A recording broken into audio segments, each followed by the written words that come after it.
Mohon izin untuk memulai presentasi. Assalamualaikum warahmatullahi wabarakatuh. Selamat pagi, salam sejahtera bagi kita sekalian. Pertama-tama kami mengucapkan terima kasih untuk kesempatan yang diberikan untuk presentasi pada saat ini kepada Dr. Yuda sebagai pembimbing kami di stase Bedah Digesti. Pada kesempatan ini kami akan melaporkan untuk kejadian atau perhitungan angka kuman pada ruang perawatan bedah digesti.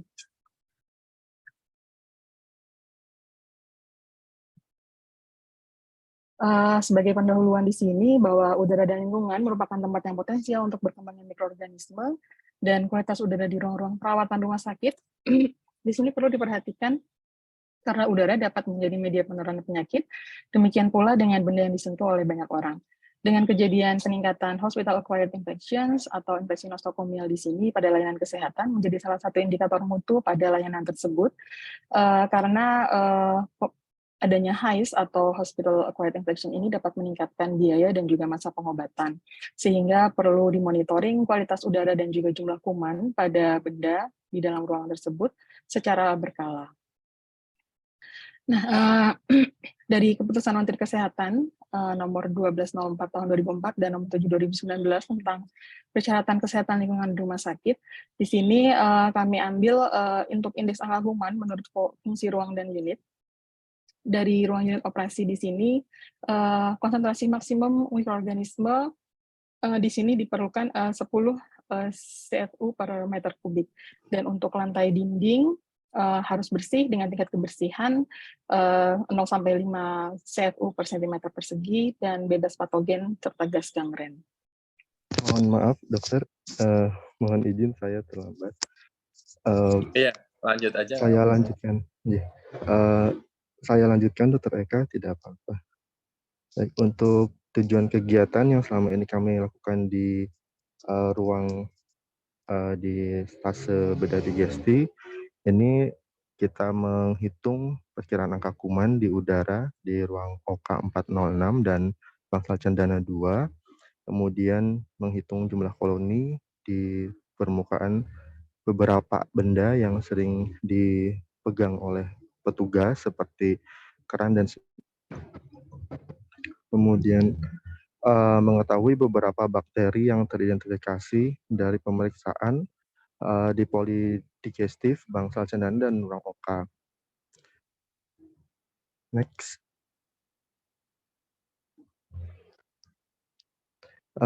Berikut adalah timeline selama kami melakukan kegiatan di stase bedah digestif. Kita pertama melakukan survei area, kemudian persiapan alat dan bahan, kemudian kita melakukan pengambilan sampel udara dan usap di area yang kita identifikasi. Kemudian kita lakukan penghitungan angka kuman dan identifikasi di laboratorium. Setelah itu kita lanjutkan identifikasi morfologi, pengecatan, dan seterusnya hingga interpretasi hasil pada Rabu hingga Selasa 19 sampai 25 Oktober 2022. Next. Berikut adalah alat dan bahan yang kami gunakan. Kita menggunakan media agar-agar dan konke untuk pertumbuhan bakterinya, kemudian NaCl 0,85 steril, jadi kapas, reagen, katalase koagulase, kemudian ada cetakan plastik berukuran 5 x 5 cm persegi, lampu spiritus, koloni counter, dan alat semi otomatik untuk mengetahui identifikasi bakterinya. Next. Kita menggunakan metode pengambilannya dengan shuttle plate. Metode ini kita menyimpan media agar darah di suatu ruangan dengan kondisi terbuka. Maksudnya plate-nya dengan kondisi terbuka. Ini merupakan metode pasif yang kita gunakan. Dan metode ini biasanya kita membiarkan udara mengendap di permukaan media agar. Kemudian di sini kelemahannya kita tidak bisa mengetahui seberapa besar volume udara yang mengendap di media tersebut. Dan biasanya metode ini cocok digunakan untuk di ruangan-ruangan tertutup yang aliran udaranya tenang. Next. Ini metode semi kuantifikasi shuttle plate yang kita lakukan menggunakan rumus Omelianski untuk menghitung jumlah koloni angka kuman ruangnya. Di sini rumusnya N besar sama dengan 5A 10 pangkat 4 dibagi B kali T. N merupakan angka kuman ruang, kemudian A kecil jumlah koloni per cawan Petrinya, kemudian B adalah luas permukaan cawan Petri. Cawan Petri yang kita gunakan yang standar, ukuran 90 cm diameternya. Kemudian waktu paparan kita hitung juga lamanya. Kemudian berikut adalah tabel interpretasi hasilnya untuk Omelianski score, di mana interpretasinya berupa very small, small, medium, high, dan very high untuk bakteri. Next. Berikut adalah metode usap permukaan untuk dinding dan lantai. Untuk dinding dan lantai kita menggunakan area dengan kertas yang dibatasi ukurannya sekitar 5 x 5 cm persegi. Kita menggunakan lidi kapas yang sudah diberi NaCl 0,85% steril, kemudian kita usapkan di area yang kita amati. Setelah itu kita tanam di media agar dan diinkubasi selama 24 jam pada suhu 37 derajat Celcius. Next. Berikut adalah area-area yang kita lakukan pemeriksaan. Di poli bedah diges kita tidak melakukan pemeriksaan udara ruang. Kita melakukan pemeriksaan permukaan yang diusap, yaitu area-area yang sering dipegang oleh petugas, seperti gagang pintu masuk, kemudian gagang keran air, dan mouse. Kemudian untuk bangsal di Cendana 2 kita melakukan pemeriksaan udara ruang dan usap dinding dan lantai, sedangkan di OK 406 kita hanya pemeriksaan udara ruang saja. Next. Berikut hasil pemeriksaannya. Next. Dari swab permukaan mouse di poli ini kita mendapatkan 3 koloni yang berbeda, di mana koloni pertama ada cons, kemudian batang gram positif. Untuk batang gram positif tidak kita lanjutkan. Dan yang ketiga ini ada Staphylococcus hemolyticus resisten terhadap methicillin. Next. Untuk swab gagang keran air juga sama dengan mouse sebelumnya, itu ada batang gram positif, cons, dan methicillin resisten Staphylococcus hemolyticus. Next. Untuk swab gagang pintu masuk ini hanya ditemukan cons saja, tidak ada MRSA. Next. Berikut hasil pemeriksaan bangsal Cendana 2. Di sini kita menemukan jumlah koloni 2 dari swab dinding, di mana angka kumannya setelah dihitung 0,08 CFU per cm persegi. Mungkin nanti interpretasinya saya sampaikan di belakang.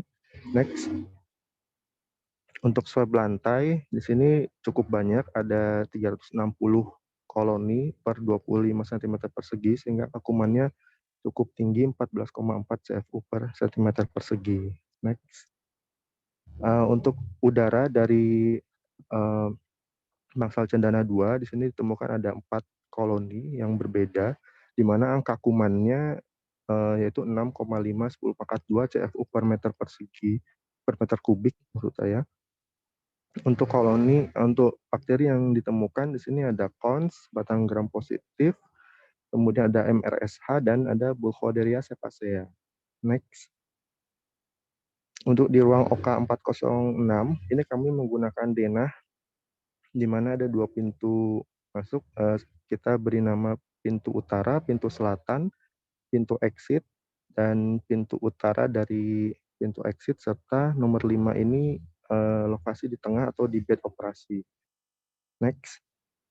Untuk udara ruang di dekat pintu utara, ini ditemukan jumlah koloni 116 per 90 menit. Ini sekitar angka kumannya 1,03 10⁻³ CFU per meter kubik. Ditemukan mikroorganismenya Burkholderia cephacea dan methicillin resisten MRSA. Kemudian dekat pintu selatan ini lebih sedikit, yaitu 2,9 10⁻² CFU per meter kubik. Next.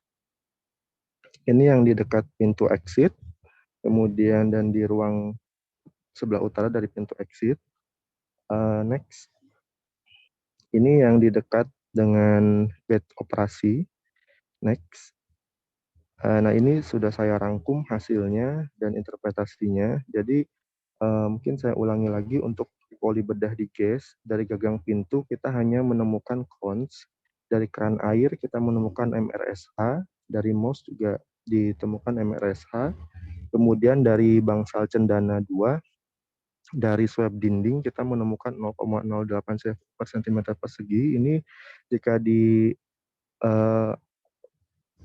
interpretasikan dari hasil nilai rujukan yang disarankan Kemenkes bahwa di swab dinding dari suatu ruang perawatan tidak boleh lebih dari 10 CFU per cm persegi. Sehingga untuk dinding di ruang cendana 2 sudah sesuai dengan standar. Untuk lantai ini 14,4 CFU per cm persegi di atas dari standar yang ditetapkan oleh Kemenkes. Untuk bangsal cendana 2 untuk angka kuman dari udara ruang ini ditemukan 6,5 10⁻² CFU per meter kubik. Ini kategorinya tinggi, cukup tinggi, dan ditemukan bakteri Burkholderia cepacia dan MRSH. Begitu juga dengan area di ruang operasi, terutama dekat pintu utara, ini juga cukup tinggi angka kumannya dari udara ruang, dan ditemukan mikroorganisme yang sama. Kemudian di dekat pintu selatan, ini kategori medium, ditemukan MRSH, dekat pintu exit, ini juga medium, ditemukan MRSH, di utara dari pintu exit, ini cukup tinggi dan ditemukan MRSH, sedangkan dekat bed operasi, ini juga kategorinya tinggi, ditemukan Burkholderia cepacia dan MRSH. Next. Ya, mungkin akan dilanjutkan oleh rekan saya, Dr. Eka. Silakan. Baik, terima kasih. Mohon izin melanjutkan. Kami akan membahas mengenai potensi HIS pada ruang perawatan bedah sesuai dengan hasil swab ruangan yang telah dilakukan tadi. Jadi mungkin kami akan bahas sedikit mengenai Burkholderia sebagai potensi penyebab HIS dan juga mengenai methicillin resistant Staphylococcus hemolyticus tadi. Yang pertama untuk Burkholderia cepacia sendiri, Burkholderia cepacia ini merupakan bakteri batang gram negatif dan merupakan bakteri oportunistik dalam kaitannya dengan healthcare associated infection. Nah, dia ini bisa survive atau bisa memiliki kemampuan untuk bisa bertahan di water-based environment, seperti misalkan cairan infus ataupun obat-obatan ataupun produk farmako yang lainnya. Untuk transmisinya sendiri di sini bisa dari personel, misalnya dari tangan, kemudian hand lotion, antiseptik, sabun antiseptik, kemudian juga dari peralatan respiratori seperti pasien-pasien yang perlu dilakukan ventilasi mekanik, kemudian juga dari cairan IV dan juga dari urin ataupun medical devices lainnya. Nah, faktor resikonya sendiri di sini banyak terjadi pada orang-orang dengan chronic rheumatoid disease, kemudian cystic fibrosis dan juga immunocompromised seperti HIV dan lain sebagainya. Sehingga Burkholderia cepacia atau kami singkat kemudian BCC ini dia akan memiliki efek fatal pada individual tersebut. Nah, kaitannya dengan obat-obatan tadi yang telah disebutkan sebelumnya, dia bisa bertahan di oral liquid, kemudian decongestant, sirup, kemudian nasal spray, mouthwash, chlorhexidine, bahkan antiseptik maupun Ventolin infusion. Untuk gambaran klinisnya sendiri, jika menyerang sistem respirasi, bisa menyebabkan demam, batuk, kongesti, shortness of breath, dan juga adanya wheezing. Dan treatmentnya sendiri untuk first line-nya digunakan cotrimoxazole, levofloxacin, dan juga dapat dilakukan alternatif dengan minocycline dan meropenem. Burkholderia cepacia ini sendiri memiliki faktor resistensi intrinsik, artinya memiliki resistensi secara alamiah terhadap aminoglycoside dan juga antibiotik golongan polymyxin. Nah, untuk patogenisitasnya sendiri, bakteri ini intinya tidak akan ditemukan sebagai flora normal ataupun komensal. Jadi, ketika diidentifikasi adanya Burkholderia cepacia, artinya memang ini adalah patogen. Nah, pada kasus-kasus pasien yang tidak mengalami cystic fibrosis yang dirawat, kebanyakan tadi telah disebutkan bahwa pada mereka yang menggunakan medical devices seperti kateter urin, kemudian detartrel tube, menjalani hemodialisis ataupun adanya perawatan cukup lama di ruang ICU. Nah, untuk transmisi dari pasien ke pasien di sini dapat dipertimbangkan adanya transmisi secara aerosol, kemudian juga dengan interaksi secara langsung, ataupun pada permukaan yang terkontaminasi. Nah, untuk outbreak berkoordinasi pasien sendiri ini telah dilaporkan di beberapa penelitian, ada dari kultur darah, kemudian dari kultur urin, dan juga dari memang dipertimbangkan sebagai hospital nosokomial. Nah, di sini kami mengkaitkan hasil temuan dari swab lingkungan tadi dengan salah satu pasien dirawat di Cendana 2, dengan keluhan utamanya adalah vomitus profuse, dan pasien ini merupakan rujukan dari Rumah Sakit PKU Muhammadiyah. Pasien ini masuk rumah sakit pada 30 September, dan riwayatnya adalah 4 hari sebelum dirujuk ini, pasien mengalami mual muntah lebih dari 5 kali per hari, dan pasien merupakan rujukan dari Rumah Sakit PKU Muhammadiyah dengan poslaparotomi ileostomi et causa perforasi sigmoid dengan ileus obstruksi parsial, dan operasi ini dilaksanakan pada 5 Agustus di Rumah Sakit PKU Muhammadiyah. Tetapi sebelumnya pada tanggal 1, pasien menjalani operasi hernia di RS Pratama. Dari TTP-nya, tekanan darah sedikit turun 92/67, nadinya takikardi 125 kali per menit, untuk respiratori, suhu, dan juga saturasinya masih dalam batas normal. Kemudian dari rekomendasi obat yang diberikan, pasien direkomendasikan diberikan meropenem, omeprazol, ondansetron, ceftriaxone, dan norepinephrine. Untuk hasil pemeriksaan laboratorium saat pasien masuk, di sini sudah terlihat mulai ada tanda infeksi, leukositnya sudah mulai meningkat 15.400. Kemudian juga ada tanda ada marker kalsitonin yang sangat tinggi sekali di sini, yang mengindikasikan bahwa pasien ini mengalami infeksi bakterial sehingga perlu diberikan terapi antibiotik. Nah, pada pasien ini kami dapatkan data kultur darah 2 sisi, di mana pada kultur darah 2 sisi di sini didapatkan mikroorganisme Burkholderia cephacea yang teridentifikasi pada tanggal 2. Jadi artinya dalam pasien masuk tanggal 31, selama 48 jam di sini pasien mengalami bakteremia karena Burkholderia cephacea.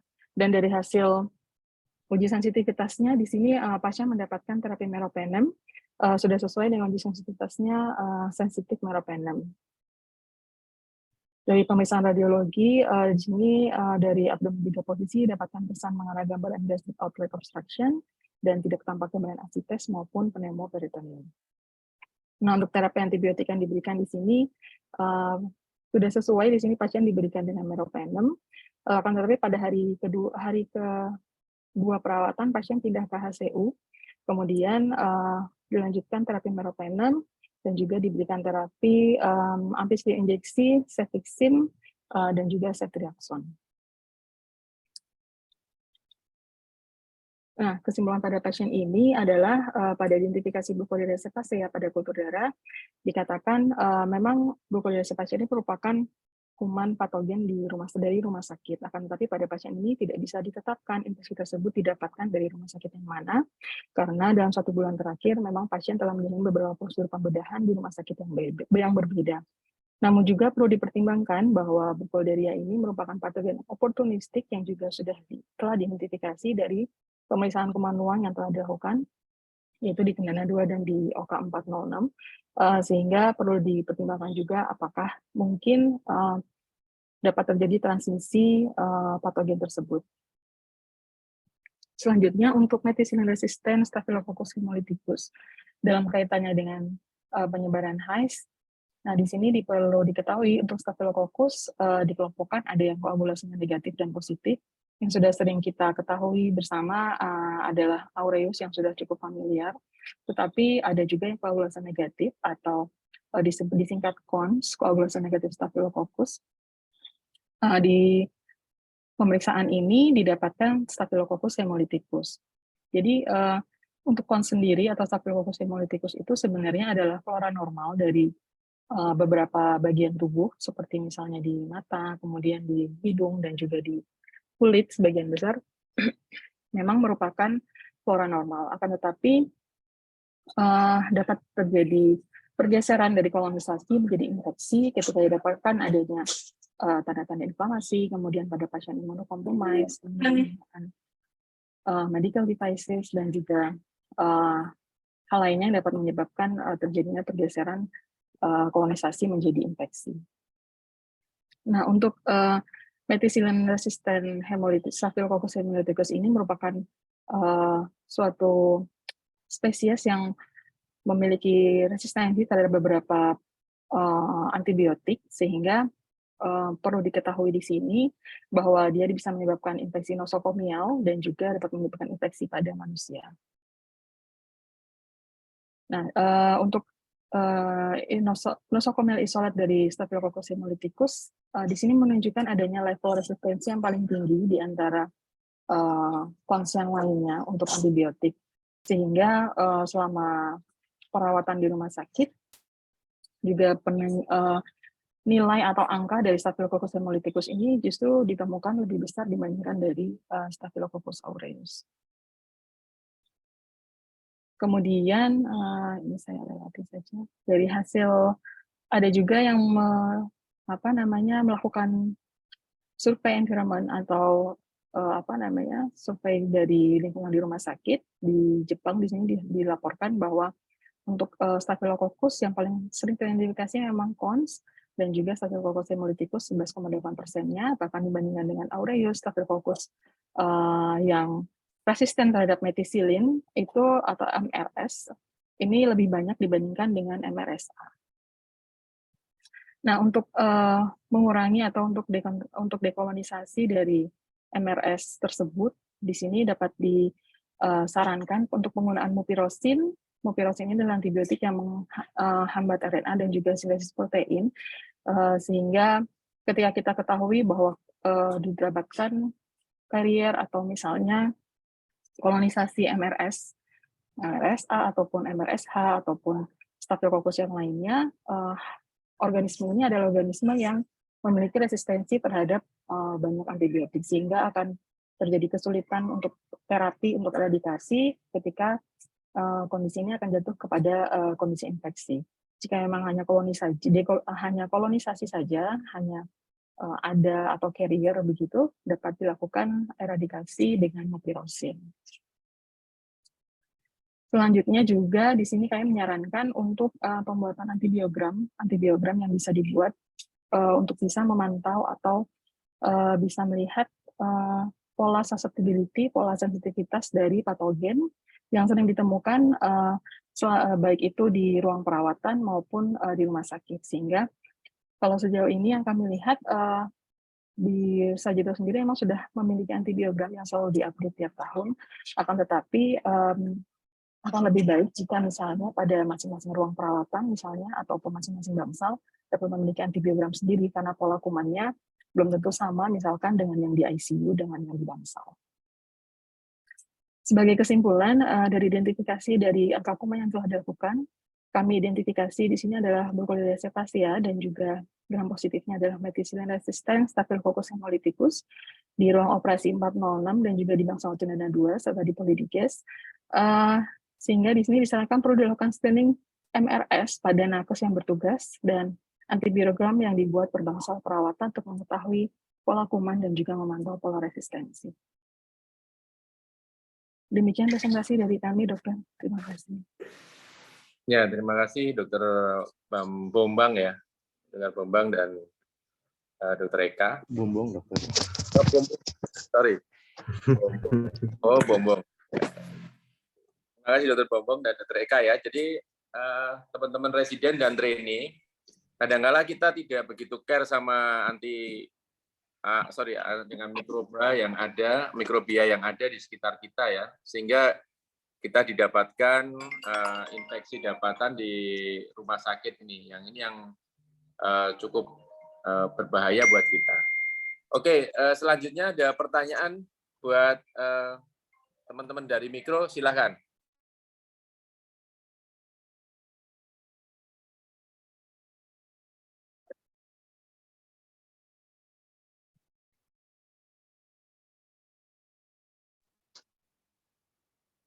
Dok, bertanya Dok, jawaban Dok.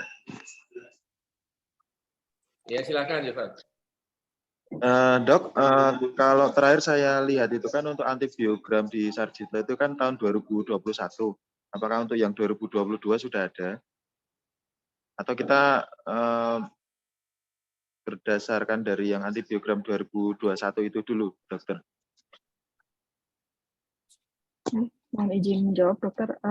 Benar, dok, untuk yang update terakhir juga kami melihatnya juga 2021, dokter, yang dibuat. Untuk 2022 kami, mohon maaf, untuk pembuatan antibiogram itu dari rumah sakit, dok. Jadi dari kami, mohon izin tidak membuat antibiogram di Sarjito, begitu, dokter. Baik, dok. Terima kasih, dok. Ya, ini memang ya nanti nggak tahu apa. Jadi ada, kalau dari Sarjito dengan patologi klinik ya, dokter ya. Iya, benar, dokter. Ya, jadi ya seperti lah, banyak bidang yang overlap. Jadi antara patologi klinik, mikrobiologi dan sebagainya. Tapi tidak masalah. Jadi mikrobiologi lebih ke arah di FKKMK, penelitiannya juga cukup banyak. Ya, ini perlu diperhatikan, tadi ada beberapa bakteri yang muncul di tempat kita ya. Jadi paling tidak ada dua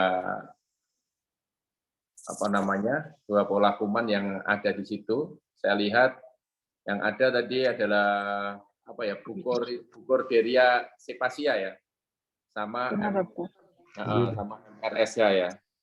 Itu yang ada yang ditemukan. Nah, ini aja disimpulkan secara sekilas aja, sebenarnya efeknya secara klinis apa ya dua dari kuman itu ya, klinis terhadap pasca operasi paling tidak, atau nanti misalnya ke pneumonia atau infeksi luka operasi, dan antibiotik pilihannya apa gitu, terus pencegahannya apa gitu, mungkin bisa disampaikan ulang secara ringkas, dokter.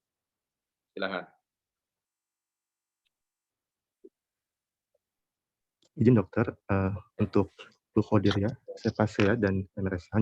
Untuk Burkholderia ini sebenarnya merupakan bakteri atau kuman yang tidak patogen pada manusia, tetapi dapat menyebabkan infeksi yang serius ketika pasien tersebut misalnya imunokompromis. Sebab Burkholderia ini juga dapat survive di lingkungan rumah sakit, terutama di cairan dan alat-alat medis. Sehingga walaupun mungkin bukan patogen utama, tetapi perlu dipertimbangkan infeksi pada pasien-pasien yang pasca operasi atau yang imunokompromis. Begitu juga dengan MRSA, dokter. Mungkin dapat dilakukan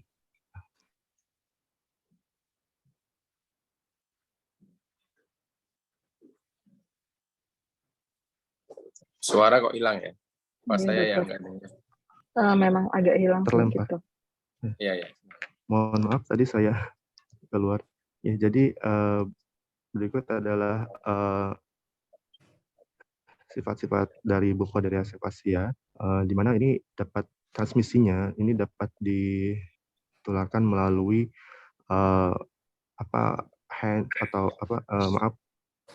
melalui cairan-cairan seperti bisa di ini yang Burkholderia.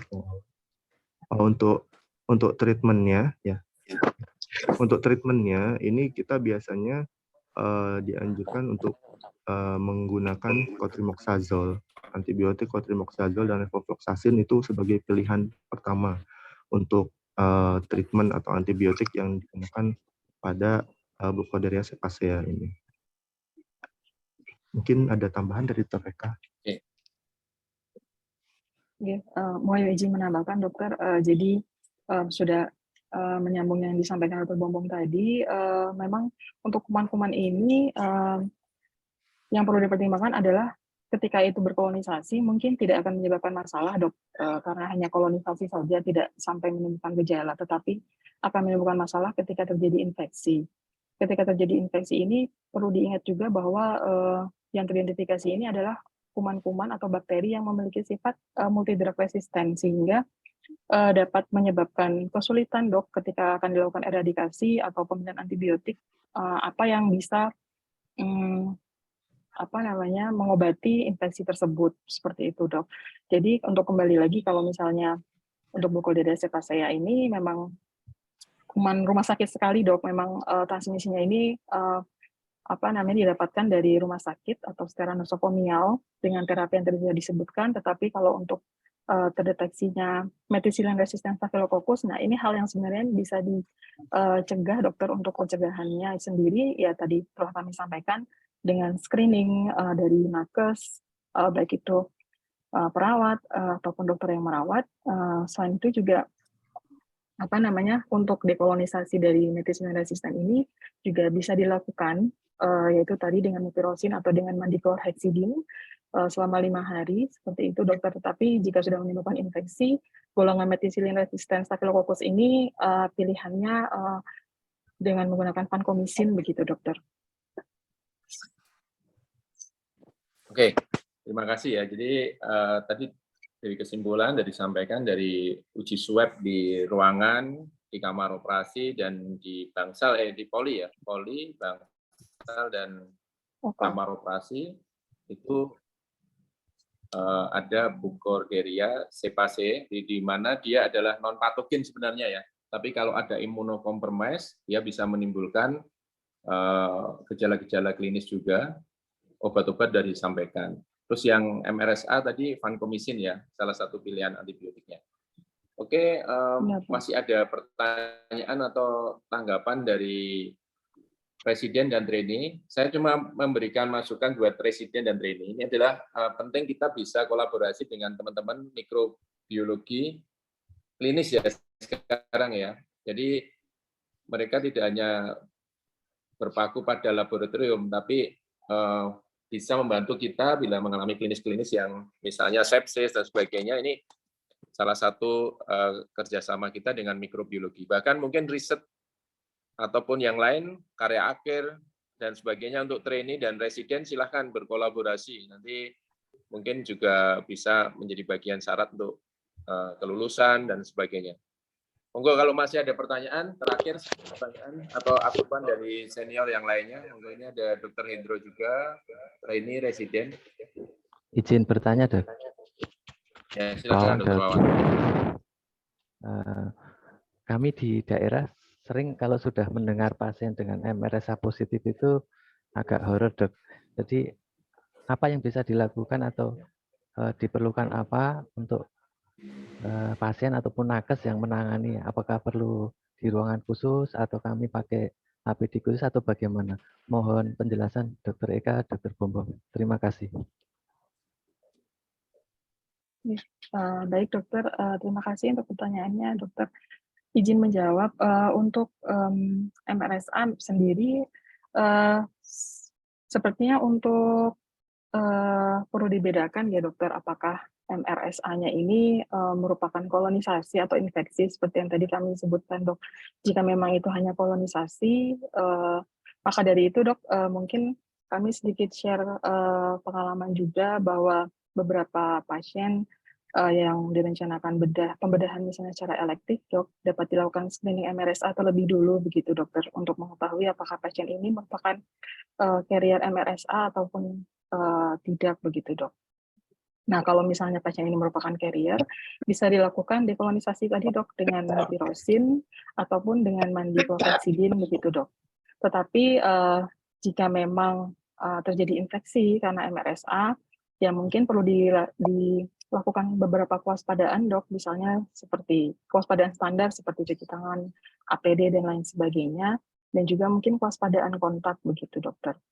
Misalkan kewaspadaan kontak, jadi mungkin pasien-pasien dengan MRSA atau dengan infeksi MRSA ini dapat dipisahkan ruang perawatannya, dok. Jadi dengan ada ruang isolasi tersendiri untuk pasien-pasien tersebut.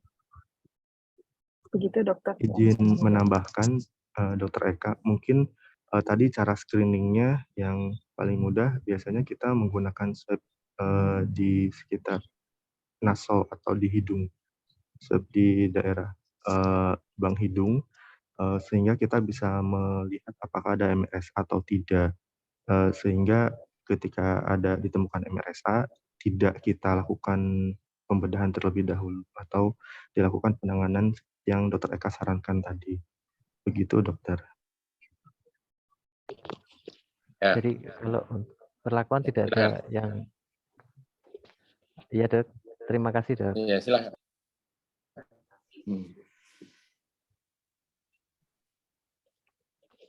Oke, masih ada pertanyaan Dokter Wawan atau tanggapan Dokter Wawan? Sudah Dok, terima kasih. Berarti Ya. tergantung dari tadi ya yang kolonisasi atau infeksi tadi. Ya, benar Dokter. Terima kasih Dok. Ya. Ya, mungkin ini jadi ide-ide yang bagus juga ya. Jadi buat trainee yang mau meneliti atau residen lain, mungkin bisa dikomparasi pasien-pasien yang akan melakukan operasi yang dengan potensial terjadinya infeksi itu bisa ya. Jadi mungkin di swab di kulitnya atau di mananya nanti dibandingkan yang pola kumanya tinggi sama tidak bagaimana, atau yang sedang. Kalau yang tinggi mungkin di cancel operasi toh, tapi yang sedikit MRSA-nya atau yang tadi BCC-nya tadi sedikit dibanding yang medium mungkin agak tinggi dan sebagainya, terhadap nanti pasca operasinya dievaluasi pola kuman dan sebagainya.